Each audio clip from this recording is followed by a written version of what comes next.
ಸ್ನೇಹಿತರೆ ಎಲ್ರಿಗೂ ನಮಸ್ಕಾರ. ಮೊದಲನೇ ಬಾರಿಗೆ ಯಾರೆಲ್ಲ ನಮ್ಮ ಯೂಟ್ಯೂಬ್ ವಾಹಿನಿಯನ್ನು ನೋಡ್ತಾ ಇದ್ರು ಕೂಡಲೇ ಸಬ್ಸ್ಕ್ರೈಬ್ ಮಾಡಿ, ಹಾಗೇನೆ ನಿಮ್ಮೆಲ್ಲ ಸ್ನೇಹಿತರಿಗೂ ಶೇರ್ ಮಾಡಿ. ಈಗಾಗಲೇ 2025ರ ಶಿಕ್ಷಕರ ಅರ್ಹತಾ ಪರೀಕ್ಷೆಗೆ ಸಂಬಂಧಪಟ್ಟ ಹಾಗೆ ಒಂದಷ್ಟು ಅಫಿಷಿಯಲ್ ಹಿಂಟ್ಸ್ ನಿಮಗೆಲ್ಲ ಸಿಕ್ಕಾಗಿದೆ. ದಟ್ ಈಸ್ ಇಷ್ಟು ವರ್ಷಗಳ ಕಾಲ ಆಫ್ಲೈನ್ ಮೋಡಲ್ಲಿ ಎಕ್ಸಾಮ್ನ ಕಂಡಕ್ಟ್ ಮಾಡ್ತಾ ಇದ್ರು. ಇನ್ನು ನೆಕ್ಸ್ಟ್ ಕಂಡಕ್ಟ್ ಆಗ್ತಕ್ಕಂಥ ಎಕ್ಸಾಮ್ಸು ಆನ್ಲೈನ್ ಮೋಡಲ್ ಆಗುತ್ತೆ. ಅದು that is CBT, computer based test ಅಂತ ಹೇಳ್ತಾರೆ. ಹೀಗೆ ಅದಕ್ಕೆ ಸಂಬಂಧಪಟ್ಟಂತ ಒಂದು ಅಪ್ಡೇಟ್ ಇದೆ. ತುಂಬಾ ಜನ ಕೇಳ್ತಾರೆ TET ಬಗ್ಗೆ ನಾವು ಮಾತಾಡ್ಲಿಕ್ಕೆ ಸ್ಟಾರ್ಟ್ ಮಾಡ್ತು ಅಂತಂದ್ರೆ ಇಮಿಡಿಯೇಟ್ ಸೊ ಅಫಿಷಿಯಲ್ ನೋಟಿಫಿಕೇಶನ್ ಯಾವಾಗ ಆಗುತ್ತೆ ಅಂತ ತುಂಬಾ ಜನ ಕೇಳ್ತಾ ಇದ್ದಾರೆ. ಸೊ ಇದ್ರ ಬಗ್ಗೆ ಹೇಳಿದಾಗ ಸಾಕಷ್ಟು ಜನ ಕಮೆಂಟ್ ಅಲ್ಲಿ ಹೇಳಿದ್ರು, ಸರ್ CBT ಮಾಡ್ಬಿಟ್ರೆ ಕಷ್ಟ ಆಗುತ್ತೆ ಹಾಗೆ ಹೀಗೆ ಅಂತ. ಅದು ಲೆಫ್ಟ್ ಡಿಪಾರ್ಟ್ಮೆಂಟ್, ಅದು ಸೊ ಕೇಂದ್ರೀಯ ಒಂದು ದಾಖಲಾತಿ ಘಟಕಕ್ಕೆ ಬಿಟ್ಟಂತ ವಿಚಾರ. ಅದು CSE ಕಡೆಯಿಂದ. ಸೊ ಅವರ ಅಜೆಂಡಾ ಎದಿರುತ್ತೋ ಗೊತ್ತಿಲ್ಲ, ಬಟ್ ಅವರು ಒಂದು ಟೆಂಡರ್ಗೆ ಅದನ್ನ ಕೊಟ್ಬಿಟ್ಟು CBT ಮೋಡಲ್ಲಿ ಆನ್ಲೈನ್ ಎಕ್ಸಾಮ್ ನ ಕಂಡಕ್ಟ್ ಮಾಡ್ಲಿಕ್ಕೆ ಈಗ ಸಿದ್ಧತೆಯನ್ನ ಮಾಡ್ತಾ ಇದ್ದಾರೆ. ಸೊ ಒಂದು ಅಧಿಕೃತವಾದಂತ ಮೂಲಗಳಿಂದ ಏನ್ ಇನ್ಫಾರ್ಮೇಶನ್ಸ್ ಬರ್ತಾ ಇದೆ ಅಂದ್ರೆ, ಸೊ ವಿತಿನ್ 1.5 ಅಥವಾ 2 ಮಂತ್ಸ್ ಒಳಗಡೆ ನಿಮ್ಗೆ 2025ರ TET ಪರೀಕ್ಷೆಯ ಒಂದು ಅಫಿಷಿಯಲ್ ನೋಟಿಫಿಕೇಶನ್ ಆಗುತ್ತೆ ಅಂತಕ್ಕಂಥದ್ದು ಒಂದು ಮಾಹಿತಿ ಅದು.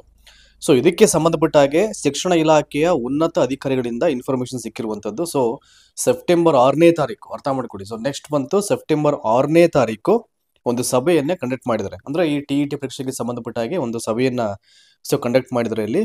ಸೊ ಅದು ನಡೆಯುವಂತದ್ದು ಈ ಪ್ರಧಾನ ಕಾರ್ಯದರ್ಶಿಗಳ ಒಂದು ಹ್ಯಾಂಡ್ ಓವರ್ ಅಲ್ಲಿ, ಮತ್ತೆ CSE ಅಧಿಕಾರಿಗಳು ಕೂಡ ಅದರಲ್ಲಿ ಜೊತೆಯಾಗಿರ್ತಾರೆ. ಯಾಕಂದ್ರೆ CSE ಸೆಲ್ಲಿಂದ ನೋಟಿಫಿಕೇಶನ್ ಆಗುತ್ತೆ ಅದು. ಸೊ ಯಾವುದೇ ಟೆಂಡರ್ ಕೊಟ್ಟರು ಕೂಡ. ಹಾಗಾಗಿ ಸೊ 6ನೇ ತಾರೀಕು ಒಂದು ಸಭೆ ಕಂಡಕ್ಟ್ ಆಗುತ್ತೆ. ಅದ್ರ ಬಗ್ಗೆ ಮಾಹಿತಿ ಗೊತ್ತಾಗುತ್ತೆ, ಅಲ್ಲಿ ಏನೆಲ್ಲ ಚರ್ಚೆಗಳಾಯ್ತು ಅಂತ. ಸೊ ನೆಕ್ಸ್ಟ್ ಈಗ ಏನ್ ಮಾಡ್ತಿದ್ರೆ ಅಂದ್ರೆ, ಯಾಕೆ 1.5 ಅಥವಾ 2 ಮಂತ್ಸ್ ಟೈಮ್ ಅನ್ನ ಅವ್ರು ಹೇಳಿದ್ರೆ ಅಂದ್ರೆ ಅಫಿಷಿಯಲ್ ನೋಟಿಫಿಕೇಶನ್ ಮಾಡ್ಲಿಕ್ಕೆ. ಇದು ಫಸ್ಟ್ ಟೈಮ್ CBT ಮೋಡ್ ಅಲ್ಲಿ ಕಂಡಕ್ಟ್ ಮಾಡ್ತಕ್ಕಂಥ ಒಂದು ಪರೀಕ್ಷೆ ಆದ್ರಿಂದ ಸೊ ಹಾಗಾಗಿ ಏಜೆನ್ಸಿಗಳಿಗೆ ಅದನ್ನ ವಹಿಸ್ಬಿಟ್ಟು ಈಗ ಯಾವ್ಯಾವ ಸಿಟೀಸ್ ಅಲ್ಲಿ ಹೇಗೆಲ್ಲ ಆನ್ಲೈನ್ ಪ್ರೋಸೆಸ್ ಮಾಡಬೇಕು, ಯಾವ್ಯಾವ ಸೆಂಟರ್ಸ್ ಮಾಡಬೇಕು.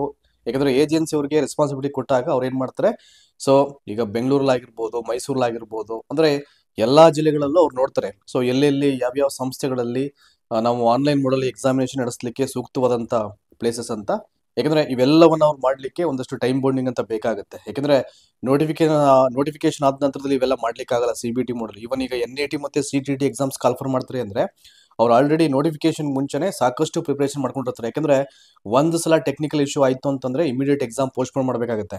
ಮತ್ತೆ ಒಂದು 10 ಡೇಸ್ ಅದ್ ಮುಂದೆ ಹೋಗ್ಬಿಡುತ್ತೆ ಅದು, ಅವೆಲ್ಲವನ್ನ ರಿಕವರ್ ಮಾಡ್ಲಿಕ್ಕೆ ಆ ತಾಂತ್ರಿಕ ಈ ತೊಂದರೆಗಳನ್ನ. ಹಾಗಾಗಿ ಹಾಗಾಗದೆ ಇರಬಾರ್ದು ಅಂತ ಅನ್ಕೊಂಡೇನೆ ನೋಟಿಫಿಕೇಶನ್ಗಿಂತ ಮುಂಚೆ ಎಲ್ಲಾ ಸಿದ್ಧತೆಯನ್ನ ಮಾಡ್ಕೊಂಡು ಸೊ ವಿತಿನ್ 2 ಮಂತ್ಸ್ ಒಳಗಡೆ ನಾವು ಅಫಿಷಿಯಲ್ ನೋಟಿಫಿಕೇಶನ್ ಮಾಡ್ತೀವಿ ಅಂತ ಹೇಳ್ತಾ ಇದ್ದಾರೆ. ಸೊ ಏನೇ ಹೇಳ್ಬೋದು, ಇದನ್ನ ತುಂಬಾ ಜನ ಹೇಳ್ತಾರೆ ಪಾರದರ್ಶಕವಾಗಿ ಮಾಡ್ಲಿಕ್ಕೆ ನಾವು CBT ಮಾಡ್ತಾ ಇದೀವಿ ಅಂತ ಒಂದಷ್ಟು ಜನರ ವಾದ. ನೆಕ್ಸ್ಟ್ ಅದೇ CSE ಅಧಿಕಾರಿಗಳು ಈಗ ಸೊ ನಮ್ಗೆ ಟೈಮ್ ಅನ್ನ ಸೇವ್ ಮಾಡ್ಲಿಕ್ಕೂ ತುಂಬಾ ಒಂದು ಉಪಯೋಗ ಆಗುತ್ತೆ CBT ಮೋಡಲ್ ಎಕ್ಸಾಮ್ ಕಂಡಕ್ಟ್ ಮಾಡೋದ್ರಿಂದ. ಆಮೇಲೆ ಬಹಳ ಪ್ರಮುಖವಾಗಿ ಈ ಇವ್ಯಾಲ್ಯೂಯೇಷನ್ ಮಾಡ್ಲಿಕ್ಕೆ ಆನ್ಲೈನ್ ಮೋಡ್ ಆದ್ರಿಂದ ಬಹಳ ಬೇಗ ಇವ್ಯಾಲ್ಯೂಯೇಷನ್ ಆಗುತ್ತೆ.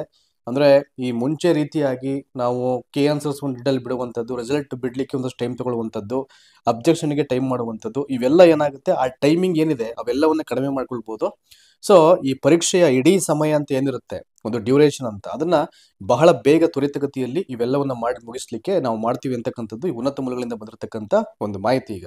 ಸೊ ಸೆಪ್ಟೆಂಬರ್ 6ನೇ ತಾರೀಕು ಪ್ರಧಾನ ಕಾರ್ಯದರ್ಶಿಗಳು ಮತ್ತು CSE ಅಧಿಕಾರಿಗಳ ಒಂದು ಸಭೆ ಇರೋದ್ರಿಂದ ಅಲ್ಲೆಲ್ಲವೂ ಡಿಸ್ಕಷನ್ ಆಗುತ್ತೆ ಇದು. ಸೊ ವಿತಿನ್ 2 ಮಂತ್ಸ್ ಅಲ್ಲಿ ಅಫಿಷಿಯಲ್ ನೋಟಿಫಿಕೇಶನ್ ಈ TET ಸಂಬಂಧಪಟ್ಟಂಗೆ ಆಗುತ್ತೆ. ಅಂಡ್ ಅದಕ್ಕೆ ಇನ್ನು ಮುಂಚೆ ಇದು ಶಿಕ್ಷಕರ ನೇಮಕಾತಿ ಕಥೆ ಏನು ಅಂತ ನೋಡ್ಬೇಕೀಗ. ಯಾಕಂದ್ರೆ ನೋಡಿ, ಈಗ ಈ ಒಳ ಮೀಸಲಾತಿಗೆ ಸಂಬಂಧಪಟ್ಟ ಹಾಗೆ ಸರ್ಕಾರದಿಂದ ಒಂದು ಆದೇಶವನ್ನ ಮಾಡಿದ ನಂತರದಲ್ಲಿ ಎಜುಕೇಶನ್ ಮಿನಿಸ್ಟರ್ ಇದುವರೆಗೂ ಕೂಡ ಯಾವುದೇ ರೀತಿಯ ಒಂದು ಬೈಟನ್ನು ಕೊಟ್ಟಿಲ್ಲ. ಅವ್ರು ಹೇಳಿದ್ದೇನು ಮುಂಚೆ ಎಲ್ಲ, ಇದು ಬಂತು ಅಂತಂದ್ರೆ ಸಮೀಕ್ಷೆ ಪೂರ್ಣ ಪ್ರಮಾಣದಲ್ಲಿ ವರದಿ ರಾಜ್ಯ ಸರ್ಕಾರಕ್ಕೆ ಅಂಗೀಕಾರ ಆಗಿ ಅದು ಆದೇಶ ಆಯ್ತು ಅಂತಂದ್ರೆ ನಮ್ದೇನಿಲ್ಲ, ಸೊ ವಿತಿನ್ ಫ್ಯೂ ಡೇಸ್ ಅಲ್ಲಿ ಅಥವಾ ಮರುದಿನವೇ ನಾವು ಮಾಡ್ಲಿಕ್ಕೆ ಸಿದ್ಧರಿದ್ದೀವಿ ಅಂತ ಹೇಳಿದ್ರು. ಈಗ ಅವ್ರ ಪತ್ತೆನೇ ಇಲ್ಲ. ಸೊ ಯಾವುದೇ ರೀತಿಯ ಒಂದು ಬೈಟ್ನ ಕೂಡ ಕೊಡ್ತಾ ಇಲ್ಲ ಅವರು. ಹಾಗಾಗಿ ನೋಡ್ಬೇಕು ನೆಕ್ಸ್ಟ್ ಏನಾದ್ರು ಮೀಡಿಯಾದವರು ಅವ್ರು ಎಲ್ಲಾದ್ರೂ ಹೋದಾಗ, ಯಾವ್ದಾದ್ರು ಶಾಲೆಗೆ ವಿಸಿಟ್ ಮಾಡಿದಾಗ ಅಲ್ಲಿ ಏನಾದ್ರು ಈ ಪ್ರಶ್ನೆಯನ್ನ ಕೇಳಿದ್ರೆ ಅವ್ರು ಏನು ಉತ್ತರ ಕೊಡ್ತಾರೋ, ಅಥವಾ ಅವರ ಎಕ್ಸ್ ಖಾತೆಯಿಂದಾಗಿ ಏನಾದ್ರು ಇನ್ಫಾರ್ಮೇಶನ್ ಪ್ರೊವೈಡ್ ಮಾಡ್ತಾರೋ, ಸೊ ಎಲ್ಲವನ್ನ ಕಾದು ನೋಡಬೇಕಾಗಿದೆ. ನಾವು ಕೂಡ ಇಲ್ಲಿ ವೇಟ್ ಮಾಡ್ತಾ ಇದೀವಿ. ಸೊ ಎಲ್ಲಿಂದ ಟೀಚರ್ ಗೆ ಸಂಬಂಧಪಟ್ಟಾಗ ಅಪ್ಡೇಟ್ಸ್ ಬರುತ್ತೆ ಅಂತ. ಸೊ ಬಂತು ಅಂದ್ರೆ ಇಮಿಡಿಯೇಟ್ ಖಂಡಿತವಾಗ್ಲೂ ನಮ್ಮ ವಾಹಿನಿ ಕಡೆಯಿಂದ ನಿಮ್ಗೆ ಮಾಹಿತಿ ಕೊಡ್ತಕ್ಕಂಥ ಪ್ರಯತ್ನ ಇದ್ದೇ ಇರುತ್ತೆ. ಸೊ ಇದಿಷ್ಟು TET ಪರೀಕ್ಷೆಗೆ ಸಂಬಂಧಪಟ್ಟ ಹಾಗೆ ಈಗ ಸೆಪ್ಟೆಂಬರ್ 6ನೇ ತಾರೀಕು ಒಂದು ಮೀಟಿಂಗ್ ಇದೆ. ಸೊ ವಿತಿನ್ 2 ಮಂತ್ಸ್ ಅಲ್ಲಿ ಅಫಿಷಿಯಲ್ ಗೆಜೆಟ್ ನೋಟಿಫಿಕೇಶನ್ ಆಗುತ್ತೆ ಅನ್ಲಿಕ್ಕಂಥದ್ದು ಈ ಉನ್ನತ ಅಧಿಕಾರಿಗಳ ಮೂಲದಿಂದ ಬಂದಿರತಕ್ಕಂಥ ಮಾಹಿತಿ ಇದು. ಧನ್ಯವಾದ ಈ ಒಂದು ವಿಡಿಯೋನ ವಾಚ್ ಮಾಡೋದಕ್ಕೆ.